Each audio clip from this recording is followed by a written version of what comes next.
Morning, સુપ્રભાત, Har Har Mahadev. નીકળી ગયા છે સવારમાં સાસરી જવા માટે. તો ટ્રાફિકના એરિયામાંથી અમે નીકળી રહ્યા છે અત્યારે. આ છે હાઈરાઇઝ બિલ્ડિંગ, એટલે સમજી જાઓ કે આપણે બોપલ એરિયામાં ફરી રહ્યા છે. અને આપણે એવું વિચાર્યું કે વચ્ચેથી એસજી હાઈવેથી લઈ લઈએ. તો એસજી હાઈવે આપણે ટ્રાફિકના કારણે અમે પછી ડાયરેક્ટ રિંગ રોડ લીધો. ઓગણસ સર્કલથી ડાયરેક્ટ રિંગ રોડ ચડ્યા.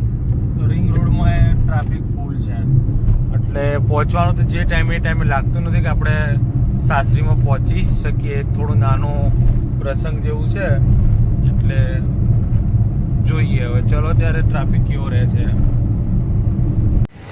તો ભાઈ આ બેસી ગયા છે નાસ્તો કરવા માટે. શું ખાવાનું છે? હા, ખબર નથી. તો આવે છે જય ભવાની વડાપાવમાં. ભૂખ લાગી હતી બરાબરની, સવારનો ટાઈમ છે એટલે નાસ્તો કર્યા વગર ચાલે એવું નથી. અને આ ભાઈના હે હીરો. તો જો ગાઈસ ફાઇનલી અમે તો આવી ગયા અમારે હારીમાં. જો કેવું લાગે છે હારી, રૂડું રૂપાળું.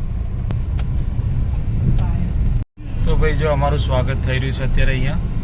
આપણે તો ગાડી તો હલાવવાની જ નહીં, એ હેડે છે ત્યારે આપણને રસ્તો મળે, બાકી રસ્તો ના મળે.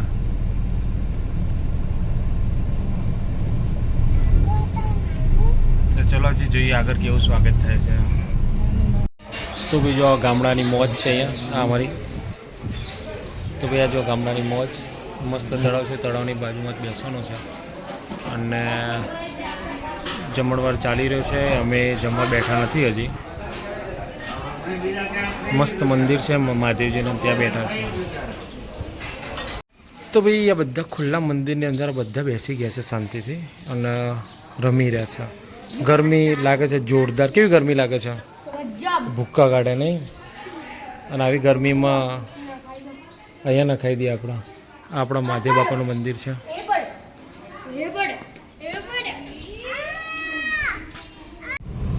તો ભાઈ જો અમે તો ગાડીમાં બેસી ગયા છે. કોણ આવ્યું નથી? તો એની મમ્મીની રાહ જોવે છે. એક ગાડી ત્યાં ઊભી થઈ ગઈ છે અને બીજા બધાને રાહ જોઈ રહ્યા છે, આવો એટલે નીકળીએ. અને ગરમી તો પુષ્કળ છે, પંખા નીચે બેસીએ તો એ ભૂક્કા કાઢે છે, એટલે ગાડીમાં આવીને એસી ચાલુ કરીને બેસી ગયા છે. મેડમની રાહ જોઈએ છે, પછી નીકળીએ. તો ગાઈઝ ઊભા રહે છે સોલા આગળ, ગુરુકુલ આગળ. અને ત્યાં આગળ મંગાવી છે ભૂંગળા બટેકા ખાવા માટે. આ ભાઈ આ હીરો તો ઊંઘી ગયો છે, પણ મસ્ત મજાના ભૂંગળા બટાકા ખાઈ લઈએ.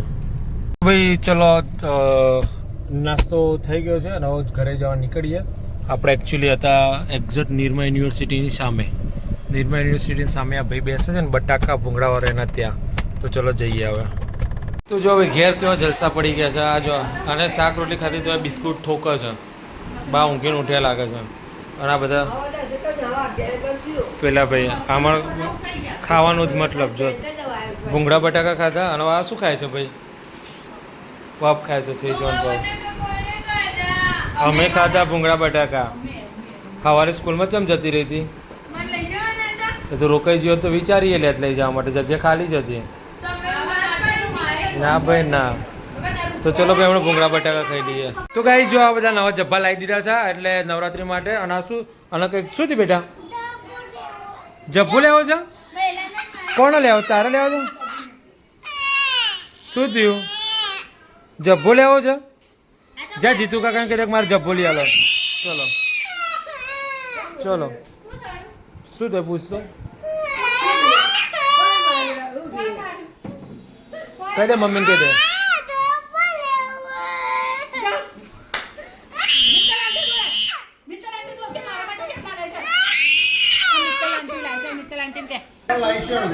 તો ભાઈ જો અમારા સાહેબ છે અને સને ઇસ્ત્રી કરી રહ્યા છે, ખાલી જુઓ. અને આ દુપટ્ટો અહીંયા છે. હવે થોડી ટાઈમમાં દુપટ્ટો લેગો આવી જાય ને એમનો જભલું આવશે. વિચારો તમે, એક પ્રિન્સિપાલ સાહેબ શ્રી, સ્કૂલના પ્રિન્સિપાલ સાહેબ શ્રી અને ઇસ્ત્રી કરી છે એમના કપડાના, ડ્રેસના ઇસ્ત્રી કરી છે, ડ્રેસના. એમ લેવડો દાન ખાઈ લઈએ તમે. તો ગાઈઝ અમે આવ્યા હતા બાકીનું નવરાત્રિ અધૂરું કામ કરવા માટે, પણ જો વરસાદે ભૂક્કા કાઢી દીધા છે એટલે અમે લોકો સ્ટોપ થઈ ગયા છે. અને જે સાથીદારો હતા એ ખૂણામાં જતા રહ્યા છે બધા. આ માણસ અમને બધાને બોલાવીને લઈને આવ્યો હતો અને ક્યાં બેસી જાય છે બધા. હા અને જો સામાન ફિટ કરી દીધો છે અમને.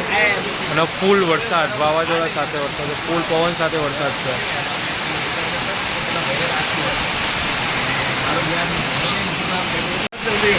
તો ભાઈ અમે બધા પલળતા હતા ને એટલે આ ઇકો ગાડી સ્પેશિયલ આવી છે લેવામાં. ઉબેર એટલે આ ઇકો ઉબેર કરી છે અને બધાને એવું કહેવું છે કે આમાં બેસી જાઓ, તમને મૂકી જશે.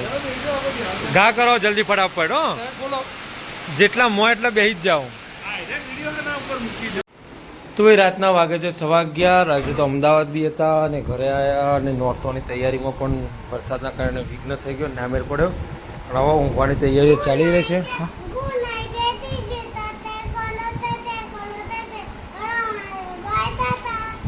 પતિજી ભાઈ હવે આપણે ઊંઘી જવાનું હતા તો એને બાય કહી દીધો.